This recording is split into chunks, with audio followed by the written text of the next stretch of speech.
Hello students, good afternoon. अपना जो chapter चल रहा था आपके अध्याय 13 उच्च पादपों में प्रकाश संश्लेषण, तो देखिए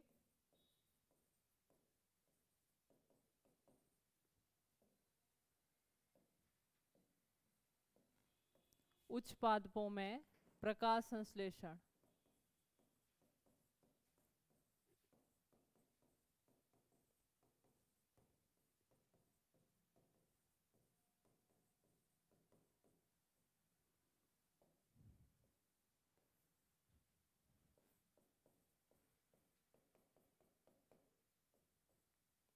तो देखिए स्टूडेंट्स, इस चैप्टर के अंदर हमने पिछली क्लास के अंदर C3 और C4 साइकिल के बारे में पढ़ा था। कि जो मेनली अपन ने C3 साइकिल में देखा था कि किस प्रकार C3 साइकिल के अंदर 3 चक्र चलते हैं।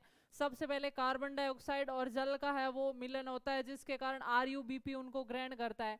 उसके बाद शर्करा का निर्माण होता है, यानी 3 कार्बन युक्त उत्पाद का निर्माण होता है। और उसके बाद वापस रीजनरेशन होता है किसका, RuBP का, ताकि आगे के चक्र को कंटिन्यू करते रहें। क्योंकि जो केल्विन साइकिल है वो 6 बार चलती है। एक ग्लूकोज के मॉलिक्यूल को बनाने के लिए जो केल्विन साइकिल है वो 6 बार चलती है। और हमने देखा था कि इसके अंदर इस पूरे चक्र में 18 ATP की आवश्यकता होती है और 12 NADPH2 और उसके अलावा 6 कार्बन डाइऑक्साइड मॉलिक्यूल चाहिए। ठीक है, अब आज हम देखते हैं C4 साइकिल या C4 चक्र। देखिए जो C4 साइकिल है वो C3 के समान ही इसके अंदर उत्पाद बनता है। और C3 के अंदर अंतर्गत इनके अंदर भी जो कार्बन बनाने वाला जो यौगिक है, कार्बन से संयोग करने वाला जो यौगिक है वो सेम ही इसी प्रकार है। फिर हम C3 पौधे को C4 पौधे से अलग कैसे करेंगे, तो देखिए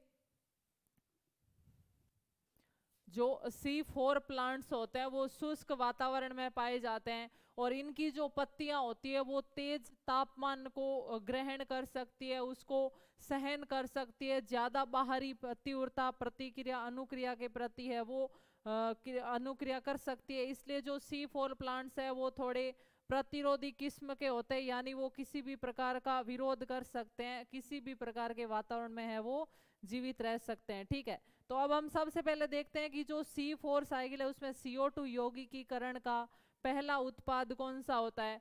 तो C3 साइकिल की तरह इनमें भी C4 यौगिकीकरण का पहला उत्पाद OAA होता है, oxalic acetic acid, 4 oxalic acetic acid होता है।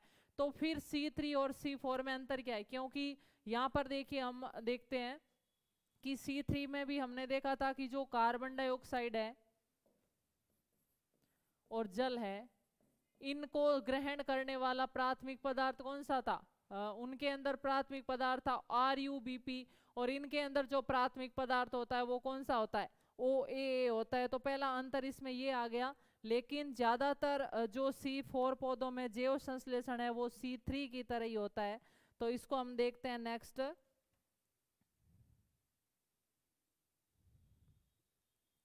तो पहला चक्र प्रक्रम हम क्या देखेंगे,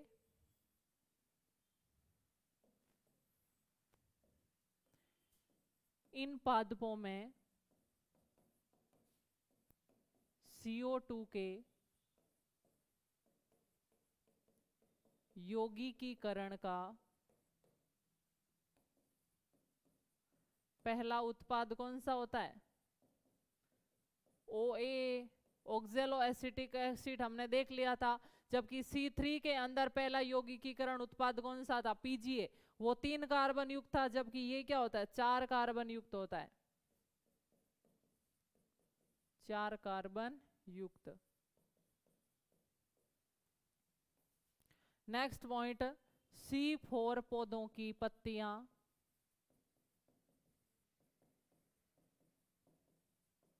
उच्च ताप को सहन कर सकती है।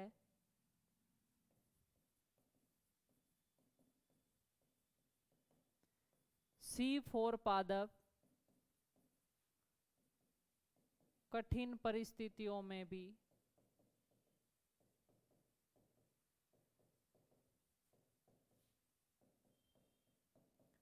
जीवन यापन करते हैं।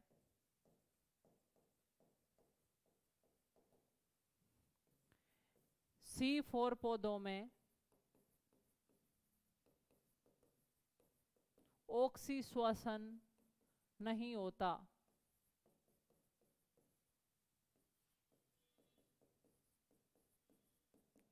नहीं होता जब CO2 की सांद्रता कम हो।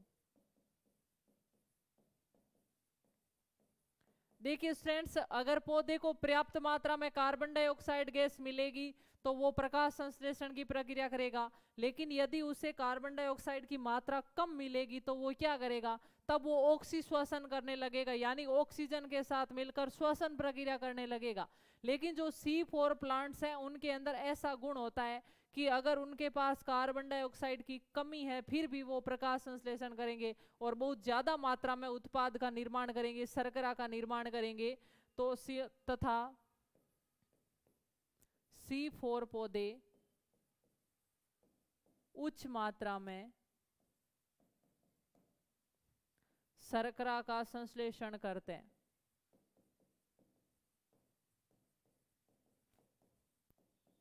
अब आप सोचते होंगे कि ऐसा कौन सा इनके पास टेक्निक है कि इनको कार्बन डाइऑक्साइड कम मिल रही है, वातावरण भी विपरीत है, फिर भी ये आराम से जिंदगी जी रहे हैं, ज्यादा मात्रा में प्रकाश संश्लेषण कर रहे हैं, शर्करा का निर्माण भी ज्यादा कर रहे हैं। तो इनके अंदर एक ऐसा गुण होता है कि इनकी पत्तियों के अंदर एक विशेष प्रकार की शरीर संरचना पाई जाती है, विशेष प्रकार की व्यवस्था पाई जाती है, जिसे क्रेंज शारीरिकी बोला जाता है। क्रेंज शारीरिकी का मतलब है कि इनके पत्तियों में दो भाग होते हैं। पहले वाला भाग है वो कार्बन डाइऑक्साइड को एकत्रित करता जाता है और फिर दूसरे वाले भाग के अंदर ट्रांसफर करता जाता है, जिससे दूसरे वाले भाग के अंदर इनके कौन सा चक्र चलता है, C4 चक्र चलता है, और पहले वाले के अंदर इनमें C3 चक्र चलता है। तो C4 प्लांट्स में यही गुण है कि उनको जहां पर C4 चक्र चलता है वहां पर पर्याप्त मात्रा में कार्बन डाइऑक्साइड की पंपिंग होती रहती है, कार्बन डाइऑक्साइड पर्याप्त पहुंचती रहती है, जिसके कारण इनके अंदर प्रकाश संश्लेषण ज्यादा होता है और शर्करा का निर्माण भी ज्यादा होता है। ठीक है, तो विशेष प्रकार की क्रेंज शारीरिकी पत्तियों में किन पौधों में पाई जाती है, C4 पौधों में पाई जाती है, जिसके कारण C4 पौधे उच्च कार्बन डाइऑक्साइड मात्रा कम होने पर भी ज्यादा मात्रा में प्रकाश संश्लेषण कर लेंगे और ज्यादा जो आपके ये भोजन बन रहा है ग्लूकोज के रूप में इसका निर्माण कर लेंगे और इनमें ऑक्सी श्वसन है वो नहीं होता है। C3 पौधों में तो यदि कार्बन डाइऑक्साइड की कमी होगी तो वो ऑक्सीजन को लेकर श्वसन करने लगेंगे, जिसको हम बोलेंगे ऑक्सी श्वसन। लेकिन C4 पौधे हमेशा ही प्रकाश संश्लेषण करेंगे क्योंकि उनमें कभी कार्बन डाइऑक्साइड की कमी नहीं होने देती है, जो पत्ती की पहली भाग होता है वो। तो उस प्रकार की जो पत्ती की संरचना होती है उसको क्या बोला जाता है, क्रेंज शारीरिकी बोला जाता है। तो इसमें ध्यान रखना, C4 पौधों में ऑक्सी श्वसन नहीं होता जब CO2 की सांद्रता कम हो तो भी, तथा C4 पौधे उच्च मात्रा में शर्करा का संश्लेषण करते हैं क्योंकि इनकी पत्तियों में विशेष प्रकार की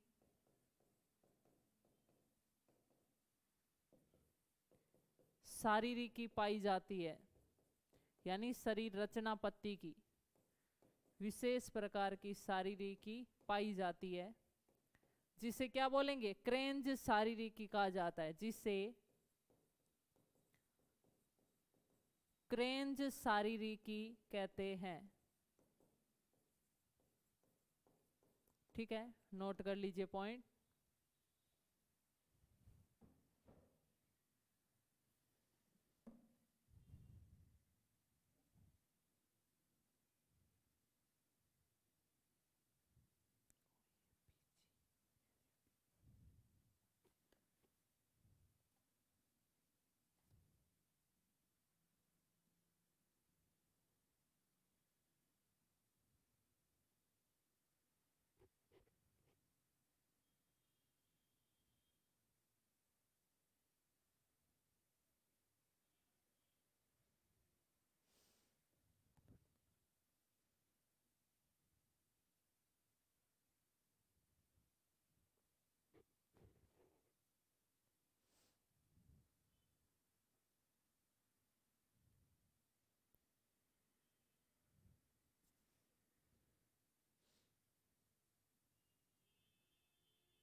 तो देखिए स्टूडेंट्स, अब हम देखते हैं कि ये जो क्रेंज शारीरिकी होती है पौधों में वो किस प्रकार होती है और किस प्रकार ये इसके अंदर शर्करा का संश्लेषण होता है। तो नेक्स्ट देखिए, C4 पादपों में क्रेंज शारीरिकी।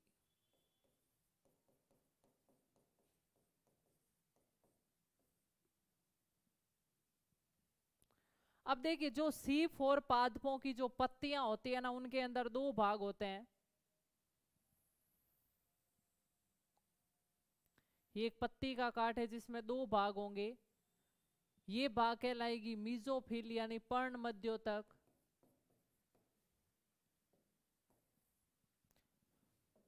कोशिका के दो भाग होंगे, ये होगी पर्ण मध्योतक और ये होगी पुलाछद कोशिका। ये अंदर की तरफ रहेगी, ये बाहर की तरफ रहेगी। हमने देखा था पत्ती की संरचना में जो सबसे बाहरी भाग होता है वो बाह्य त्वचा होती है, उसके बाद होता है भरण उत्तक तंत्र और सबसे अंदर होता है संवहन उत्तक तंत्र। तो भरण उत्तक तंत्र में ये दोनों भाग होंगे, जो बाहरी भाग होगा वो पर्ण मध्योतक कहलाएगा। मैंने आपको बताया था कि पत्तियों का जो भरण उत्तक तंत्र है वो क्या कहलाता है, पर्ण मध्योतक या मीजोफिल।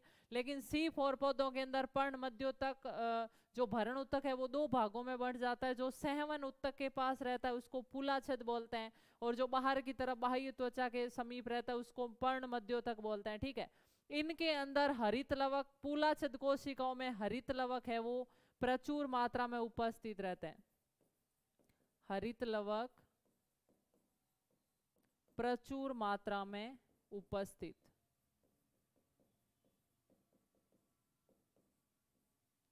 अब देखिए, जैसे ही पत्ती के अंदर जो प्रकाशिक अभिक्रिया का उत्पाद और जो कार्बन डाइऑक्साइड और पानी प्रवेश करेंगे तो उनको ग्रहण करने वाला प्राथमिक पदार्थ है वो एक 3 कार्बन युक्त होगा जिसको पेप बोला जाता है।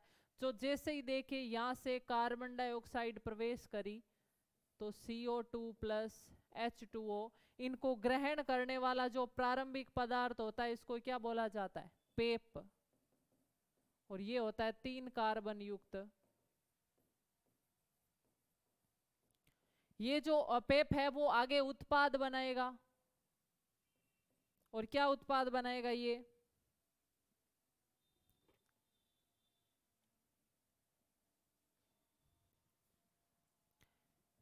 पेप है वो आगे उत्पाद बनाएगा OAA। यानी हमने देखा था कि जो C4 पादपों का कार्बन डाइऑक्साइड के यौगिकीकरण के पश्चात जो प्राथमिक उत्पाद होता है वो क्या कहलाता है, OA, ऑक्सैलो एसिटिक अम्ल, या इसे C4 अम्ल भी बोलेंगे।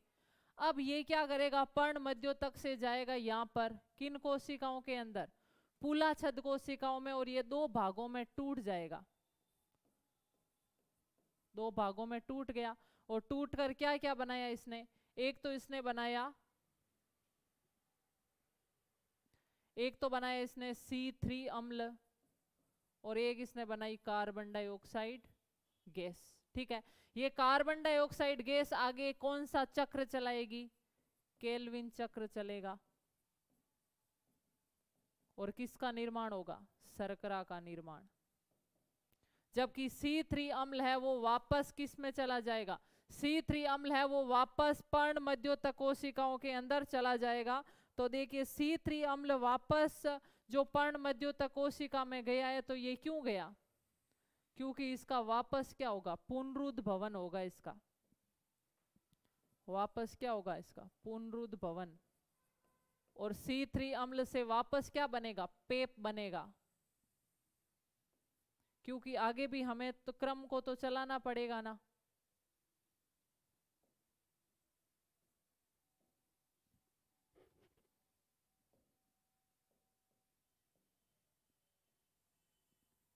तो ये वापस किस में बदल जाएगा, पेप में बदल जाएगा, पुनरुद्भवन के रूप में निर्माण हो जाएगा। ठीक है, तो देखिए इसको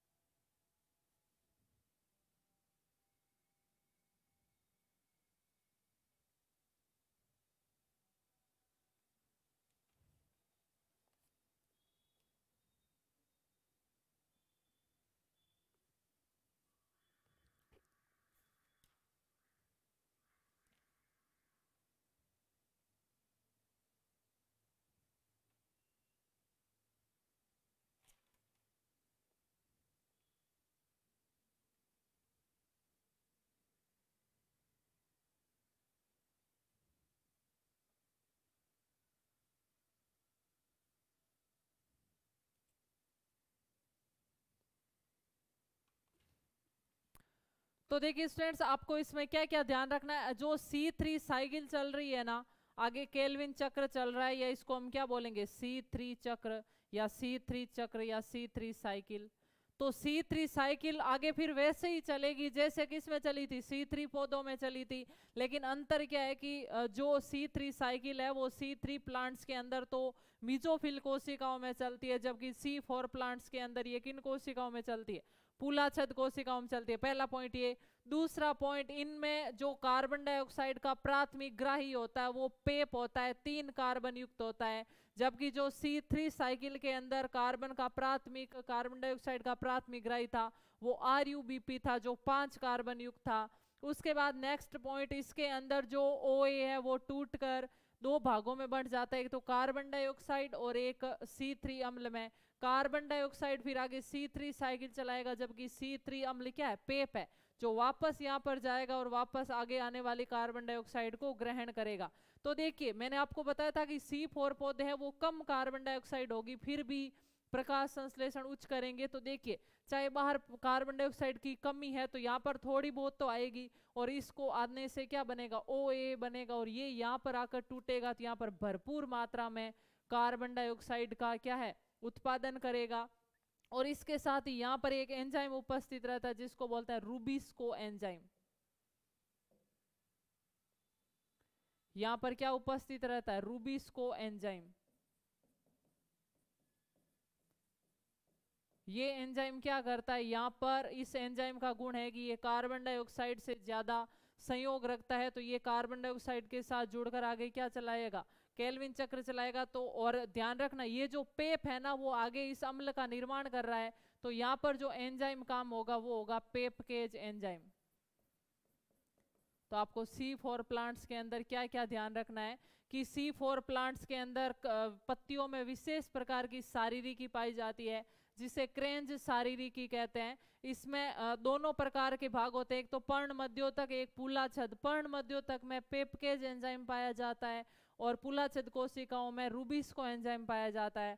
पर्ण मध्योतक के अंदर C4 चक्र चलता है, जबकि मीजो पूलाछद के अंदर है वो C3 साइकिल चलती है। C3 साइकिल फिर सेम उसी प्रकार बनेगी और इसमें वापस पेप का क्या होता है, पुनरुद्भवन होता है। जिस प्रकार C3 साइकिल में RuBp का पुनः निर्माण हुआ था उसी प्रकार यहाँ पर भी पेप का वापस निर्माण होता है। और किस में होता है, पेप यहाँ से बनकर वापस किस कोशिकाओं में जाता है। अब देखिए ये जो OA ये है ना, C4 अम्ल बना, ये पहले किस में बदलेगा, ये पहले बदलेगा मेलिक अम्ल में, और फिर मेलिक अम्ल है वो यहाँ से जाकर यहाँ तक जाएगा। तो ध्यान रखना ये OA पहले बदलेगा मेलिक अम्ल में, और फिर मेलिक अम्ल टूटकर यहाँ पर जाएगा और यहाँ पर जाकर टूटेगा। तो आपको ध्यान रखना है मेलिक अम्ल पर्ण मध्योतक से पूलाछद कोशिकाओं में जाता है, जबकि C3 अम्ल या पेप अम्ल है वो कहाँ जाता है, पूलाछद से मीजोफिल कोशिकाओं में या पर्ण मध्योतक कोशिकाओं में जाता है। फिर C3 चक्र आगे सेम वही होगा। C3 में हमने क्या देखा था, C3 में हमने देखा था CO2 प्लस पानी का अणु जुड़ा था, फिर RuBp मिला था। RuBp ने क्या बनाई थी, शर्करा बनाई थी, और इस शर्करा फिर आगे प्रोसेस चला था, वापस किसका निर्माण हुआ था, RuBp का निर्माण था, और ये वहां पर वापस चला गया था। पहला चक्र था कार्बोक्सिलीकरण, दूसरा चक्र था अपचयन, और तीसरा था पुनरुद्भवन। तो ये जो चक्र है वो वापस किस में चलेंगे, यहाँ पर चलेंगे और शर्करा का निर्माण होगा। तो यहाँ तक ये पूरा डायग्राम नोट कीजिए, फिर मैं इसके पॉइंट लिखवाती हूँ।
तो देखिए स्टूडेंट्स, नेक्स्ट हम इसके जो पॉइंट्स हैं वो लिखते हैं।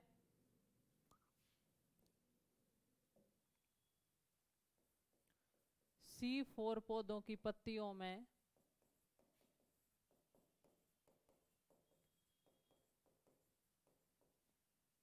विशेष क्रेंज शारीरिकी पाई जाती है।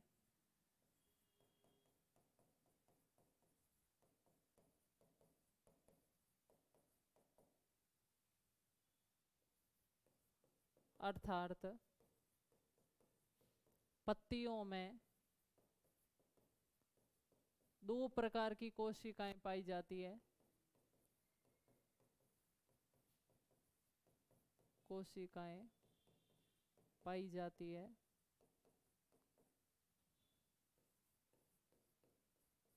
कौन कौन सी? पर्ण मध्योतक कोशिका,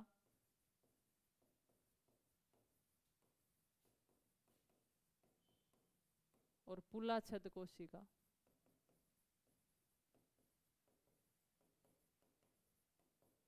देखिए जो पुलाछद कोशिकाएं होती है वो सहवन मंडल के चारों तरफ पाई जाती है तथा इनकी भित्ति मोटी होती है, जिनसे गैसें हैं वो वापस बाहर नहीं निकल पाती। तो एक तो बाहर से जो पर्ण मध्यतक कोशिका है वो कंटिन्यू अंदर गैस भेज रही है और ये वापस बाहर नहीं निकलने दे रही है। तो यही कारण है कि पुलाछद कोशिकाओं में कार्बन डाइऑक्साइड की सांद्रता बहुत ज्यादा हो जाती है। तो इसमें 2 पॉइंट ध्यान रखना। ये कोशिकाएं संवहन मंडल के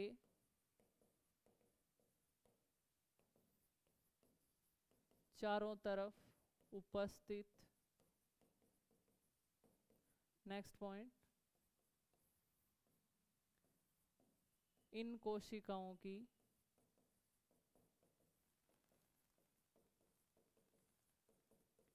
भित्ति मोटी होती है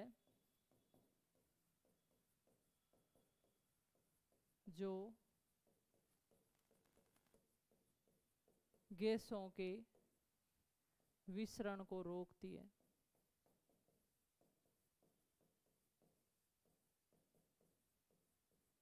ठीक है। नेक्स्ट पॉइंट,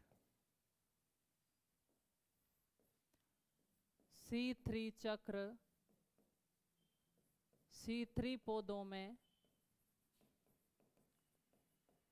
पर्ण मध्योतक कोशिकाओं में होता है।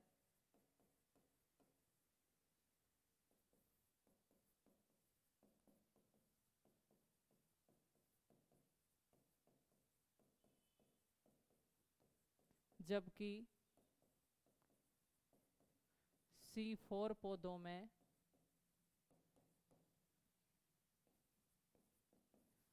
पुलाछद कोशिकाओं में होता है। पुलाछद कोशिकाओं में होता है।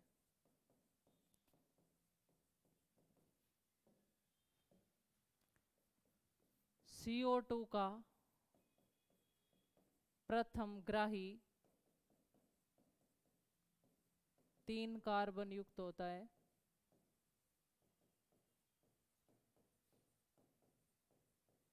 जिसे पेप कहा जाता है।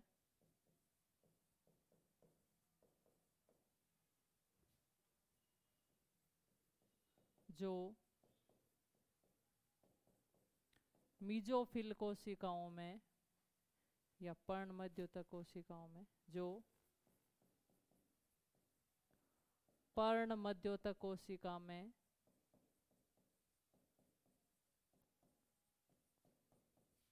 स्थित होता है। ठीक है, नोट कर लीजिए।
अब हम नेक्स्ट देखते हैं पॉइंट,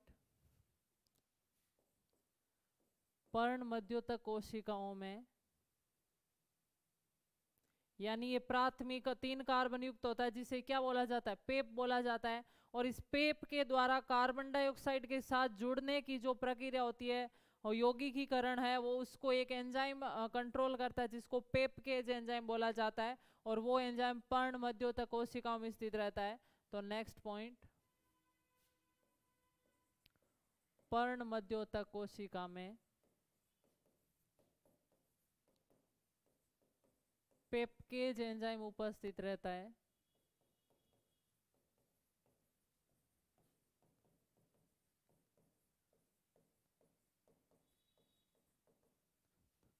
जो पेप के साथ CO2 के यौगिकीकरण को संपन्न करवाता है।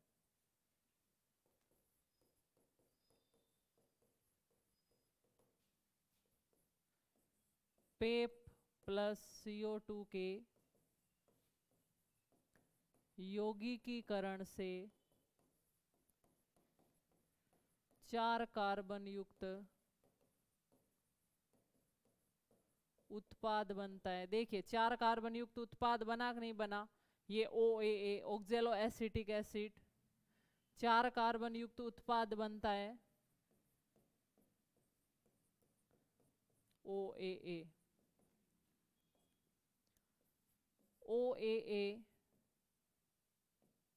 मेलिक अम्ल में बदल जाता है,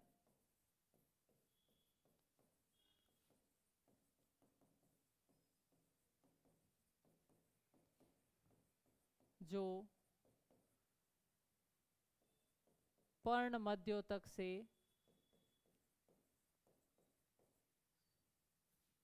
पुलाछद कोशिकाओं में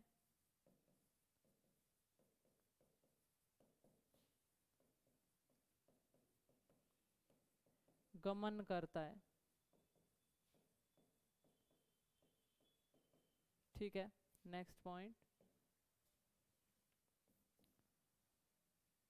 रूबिस्को एंजाइम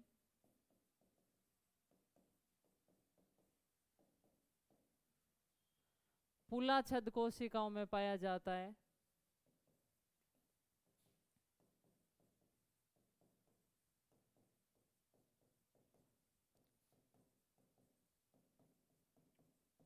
जो कार्बन डाइऑक्साइड से शर्करा के संश्लेषण में सहायता प्रदान करता है। ठीक है, नोट कर लीजिए पॉइंट्स।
तो देखिए स्टूडेंट्स, इन पॉइंट से आपको समझ में आया कि जो पुलाछद कोशिकाएं होती है उनके अंदर प्रकाश संश्लेषण ज्यादा क्यों होता है? देखिए मूलाछद कोशिकाओं में पहला कारण तो है कि यहाँ पर ये 4 अम्ल 4C4 अम्ल है वो टूटकर भरपूर मात्रा में कार्बन डाइऑक्साइड इनको प्रदान करता है, और फिर ये कार्बन डाइऑक्साइड वापस इन कोशिकाओं से बाहर नहीं निकल सकती, क्योंकि मैंने आपको बताया था जो बंडल सीट मूलाछद कोशिकाएं होती है उनकी भित्ति मोटी होती है जो गैसों के विसरण को नहीं होने देगी, तो गैस अंदर ही रहेगी और अंदर भरपूर मात्रा में कार्बन डाइऑक्साइड है, और ये किसके साथ जुड़ेगी? रूबिस्को एंजाइम के साथ जुड़ेगी, और रूबिस्को एंजाइम के साथ जुड़ने से शर्करा का निर्माण होगा। यही कारण होता है कि C4 अम्लों में कार्बन डाइऑक्साइड की मात्रा कम होने पर भी उनके अंदर क्या होता है कि हमेशा चक्र चलता रहता है, ज्यादा शर्करा का निर्माण होता रहता है, क्योंकि जिस स्थान पर C3 साइकिल होगी वहां पर भरपूर मात्रा में कार्बन डाइऑक्साइड की पंपिंग होगी। ठीक है, उसके बाद एक देखिए एक होता है ऑक्सीश्वासन। ऑक्सीश्वासन बोलते हैं यदि रूबिस्को एंजाइम के साथ ऑक्सीजन जुड़ जाए तो फिर कार्बन डाइऑक्साइड नहीं जुड़ पाती है और उससे ऑक्सीश्वासन होता है, जहां पर शर्करा नहीं बनती बल्कि कार्बन डाइऑक्साइड बनती है। तो ऑक्सीश्वासन है वो एक निरर्थक प्रक्रिया, किसी काम की नहीं है, लेकिन C3 पौधों के अंदर ऑक्सीश्वासन हो सकता है, C4 में नहीं हो सकता है। क्यों नहीं हो सकता? क्योंकि C3 में ये प्रक्रिया है वो मीजोफिल कोशिका में होती है, जहां अगर कार्बन डाइऑक्साइड कम आई ऑक्सीजन ज्यादा आई तो ऑक्सीश्वासन हो जाएगा, लेकिन C4 पौधों में ये प्रक्रिया यहाँ पर चलती है, यहाँ पर ऑक्सीजन आएगी नहीं क्योंकि इन भित्तियों से नहीं आएगी, ये विसरण के लिए कार्य नहीं करती है गैसों के, यहाँ पर भरपूर मात्रा में कार्बन डाइऑक्साइड आएगी, तो यहाँ पर ऑक्सीश्वासन होने का कोई चांस नहीं है। यहाँ पर सिर्फ क्या होता है ये C3 साइकिल है वो चलती है। तो नेक्स्ट पॉइंट देखते हैं हम।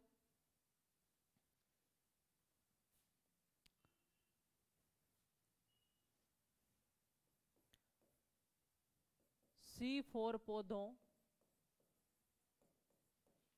में इस विशेष शारीरिक के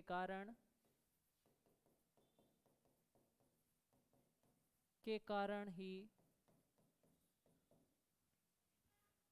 शर्करा का उच्च उत्पादन होता है।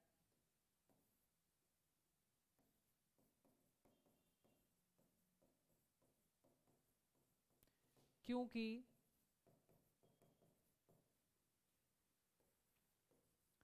मूलाछद कोशिकाओं में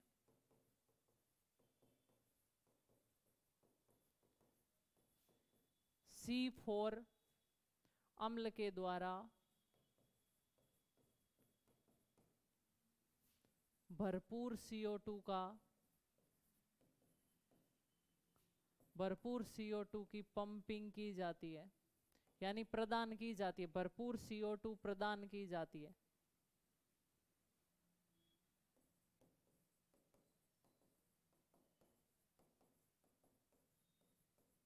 नेक्स्ट पॉइंट परिभाषा लिखना प्रकाश श्वसन की।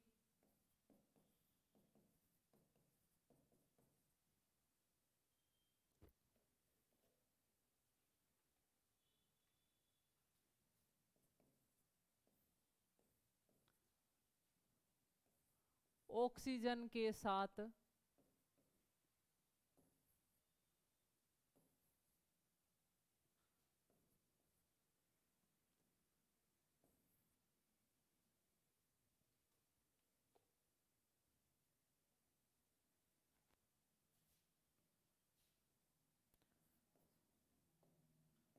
CO2 के स्थान पर रूबिस्को के साथ ऑक्सीजन का जुड़ना प्रकाश श्वसन कहलाता है।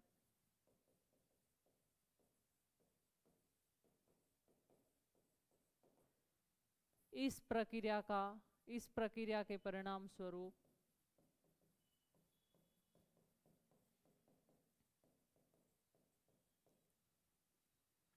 शर्करा का निर्माण नहीं होता,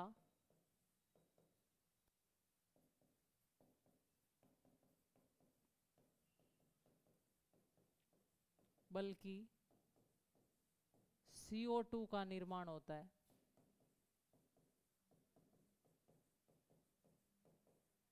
ठीक है, नोट कर लीजिए पॉइंट्स।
इसके साथ ही वो पॉइंट भी हम नोट कर लेते हैं कि C3 पौधों में प्रकाश श्वसन हो सकता है, लेकिन C4 पौधों में प्रकाश श्वसन नहीं होता। C3 पौधों में ऐसा लिखेंगे, निम्न CO2 की सांद्रता पर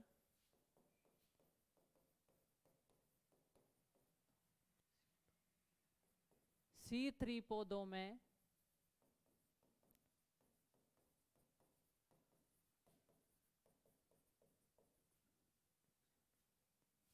C3 पौधों में प्रकाश श्वसन हो सकता है, परंतु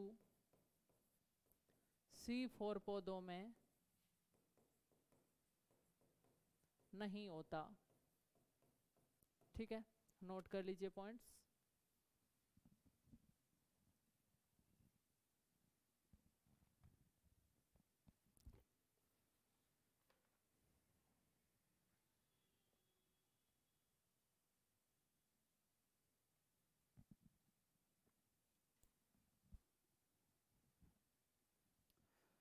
तो देखिए स्टूडेंट्स, इसके साथ ही अपनी क्लास है वो कंप्लीट होती है। मिलते हैं नेक्स्ट क्लास में इसी टॉपिक को आगे करते हुए। तब तक के लिए थैंक यू सो मच।